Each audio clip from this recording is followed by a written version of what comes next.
So by the time Abbey Road rolled around, George Harrison was on his own pace. So was Paul McCartney, and so was Ringo Starr. Now Ringo Starr, obviously, he performed songs by the Beatles, written by the members, but he wrote this, and probably one of the best children's songs ever, Octopus's Garden. Now, this song by the English rock band The Beatles was written and sung by Starr, credited to his real name Richard Starkey, from their '69 album Abbey Road. George Harrison, who assisted Starr with the song, commented, "Octopus's Garden is Ringo's song. It's the only second song Ringo wrote, and it's lovely."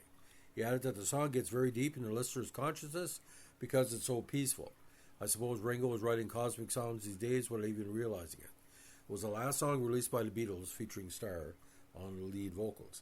Now at 2:48, the winner of the pop rock and country rock category, recorded on April 26th and 29th and July 17, 18 to 69, and released on Abbey Road in September of that year. The idea for the song came about when Starr was on a boat belonging to comedian Peter Sellers in Sardinia in '68. He had ordered fish and chips for lunch, but instead of fish, he got squid. It was the first time he had eaten squid, and he said it was okay, a bit rubbery, it tasted like chicken. The boat's captain then told Starr about how the octopuses travel along the seabed, picking up stones and shiny objects with which to build gardens. Starr's songwriting was further inspired by the desire to escape mounting hostility among the Beatles. He would later admit that he had just wanted to be under the sea too. Uncredited assistance in developing the song's chord changes was provided by George, who can be seen helping Starr work the song out on piano, with John Lennon joining in with the drums in the documentaries Let It Be and The Beatles Get Back 2021, both using the same footage. Now, the basic instrumental track was recorded on April 26, '69, with the Beatles lineup of two electric guitars, Harrison and Lennon, bass guitar McCartney, and drums by Starr, the typical foursome. He also provided a temporary guide vocal on this date. Take two of the recording, featuring this guide vocal, features Starr singing the first verse 3 times, is track 14 on disc 2 of Anthology 3. The absence of George Martin, the Beatles themselves were listed as producers, with Martin's apprentice Chris Thomas presented in the control room to assist. 32 takes were required before the Beatles were satisfied with the track. Now, according to Mark Lewiston, the backing vocals by McCartney and Harrison during the guitar solo were put through compressors and limiters to create a gurgling sound. However, since dynamic signal processing does not produce such a modulation effect, Alan Parsons, of all people, suggests that the effect was probably achieved using a tremolo effect produced by a guitar amplifier. At Starr's request, Harrison added the sound of bubbles by blowing through the straw and a glass of milk. Now, Ringo did double-track lead vocals, drums, percussion, and bubbling effects. Lennon did rhythm guitar. Paul McCartney did backing vocals, bass guitar, and piano. And George Harrison did backing vocals and lead guitar. Now, United Kingdom, it went silver with 200,000 units sold. Now, the song was eventually remixed in 2006 for the Beatles album Love, which contained remixes of classic Beatles songs. The remix begins with Starr's vocals over the orchestration from Good Night, then transitions into the original instrumental backing track on the line, I'd Ask My Friends, with sound effects from Yellow Submarine added in the background. During the guitar solo, the drum track is replaced with that of Lovely Rita and ends with a beginning guitar riff from Sun King.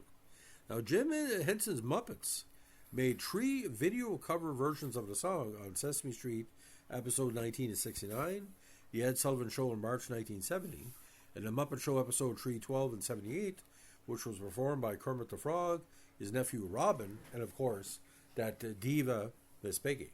Now, Oasis and Noel Gallagher have added adapted lyrics from Octopus's Garden to the end of her song Whatever during some of their live performances.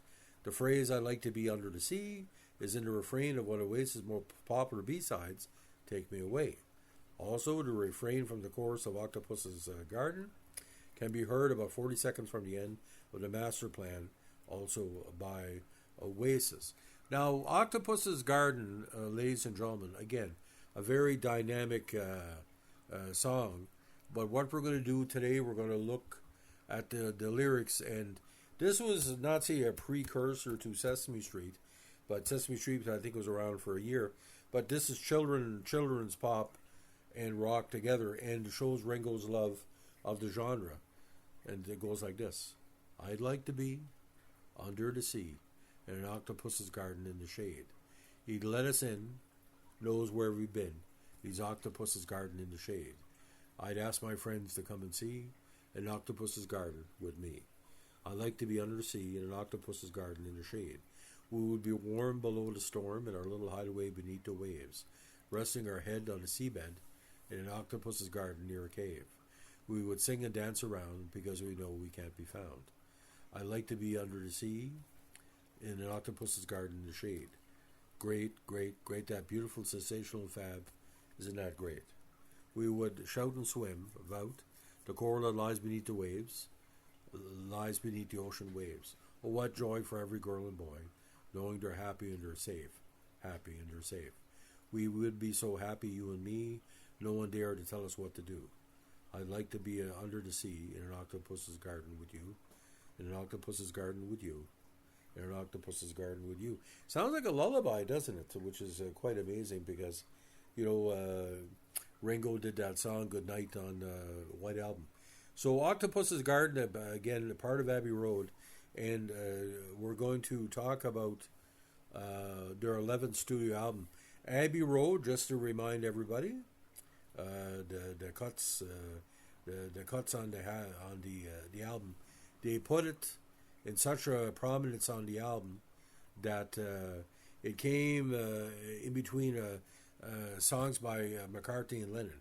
So on Abbey Road, of course, Come Together, Something, Maxwell Silverhammer, Oh Darling, Octopus's Garden at 2:51, but Lennon's I Want You to See She's So Heavy 7:47, no pun intended. Side 2, of course, as the suite.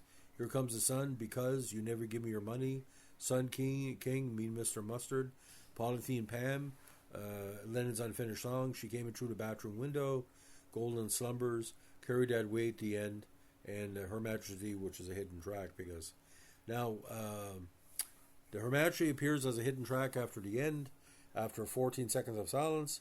Later releases of the album included the song in the track listing, except some vinyl editions. Now, some cassette tape version, UK and US, that come together. Here Comes the Sun, swapped to even out the playing time in each side.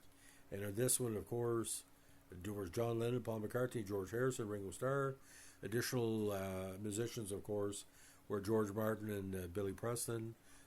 Production, mostly by, George Martin. So, ladies and gentlemen, the original release hit number 1 in Australia, Canada, Holland, Finland, Italy, number 3 in Japan, number 1 in Norway,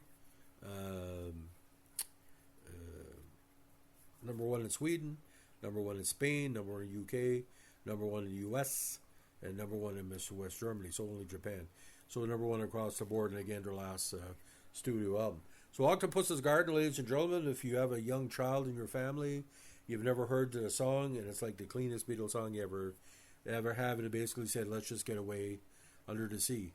And I know for a fact that Little Mermaid, when he said under the sea, a lot of people were thinking Octopus's Garden. So Disney should cut Ringo a check very soon.